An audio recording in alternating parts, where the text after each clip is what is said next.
Welcome back to the channel, folks. Good to have you today with us as we go out and take the old Rad Rover 6 Plus out for another test ride. We are at the 17-mile mark now, got a little bit more experience with it, validated some things that are not functional with it, and we're a little bit better off with that 750 watt motor. Looks like that motor needs a little bit of pedal assist on hills. I tried on this video to start off in throttle only.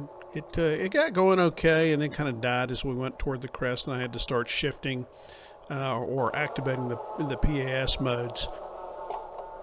So in this video, what I've tried to do is what was a 25-minute ride was to cut out a lot of the superfluous footage and just put in hill climbs and give you an idea of how this bike performed going up hills, what happened there, what I had to do. And you'll see me downshift, you'll see me switch the PAS mode.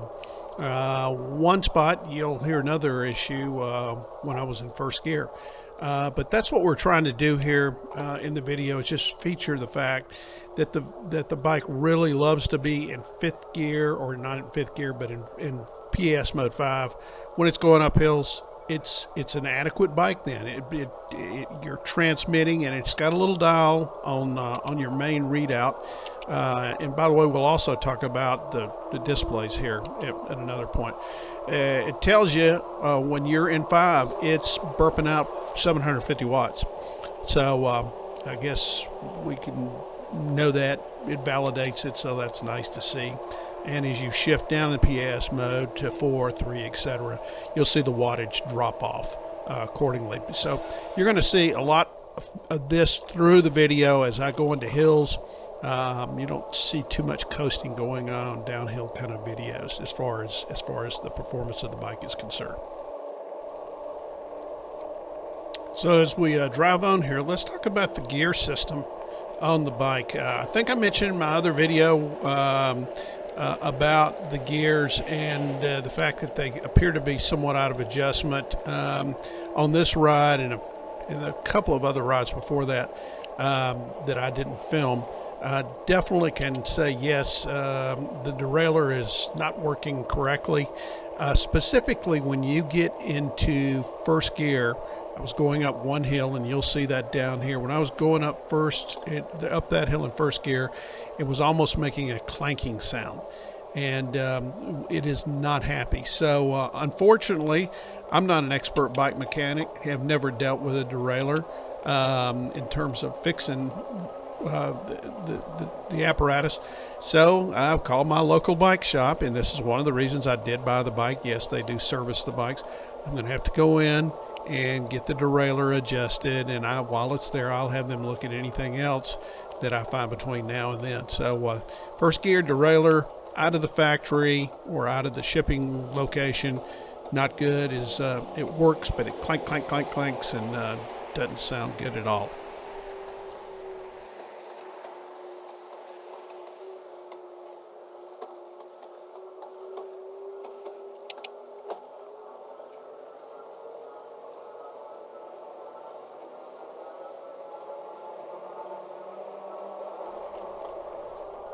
Last thing I want to bring up today is the displays, the dual displays, if you will. On the left side, you've got the on-off switch. You've got a light switch, which, by the way, I like a lot.